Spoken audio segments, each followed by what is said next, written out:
விடியற்கால வெளுப்பைப் போல உன் வெளிச்சம் எழும்பி உன் சுக வாழ்வு சீக்கிரத்தில் துளிர்க்கும். கர்த்தர் இன்றைக்கு நம்மை பார்த்துதான் இப்படியாக சொல்லுகிறார். உங்களுடைய வாழ்க்கையில் சீக்கிரமாகவே நல் முடிவுகளை நீங்கள் காணப்போவது நிச்சயம். பயப்படாதிருங்கள். கர்த்தர் உங்கள் வாழ்க்கையை கரத்தில் வைத்திருக்கிறார். அவருடைய கரத்தில் இருக்கும் பொழுது எதை குறித்தும் நீங்கள் கவலைப்பட வேண்டாம். எந்த ஒரு சூழ்நிலையும் அவரால் கையாள முடியும், அவரால் மாற்ற முடியும். நீங்கள் விசுவாசியுங்கள்.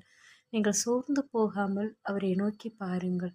உங்களுடைய வாழ்க்கை சீக்கிரமாகவே துளிர்விட ஆரம்பிக்கும். விடிய கால வெளுப்பை போல கர்த்தர் உங்களுடைய வாழ்க்கையை செழிக்க பண்ணி பாதுகாத்து ஆசீர்வதிப்பாராக.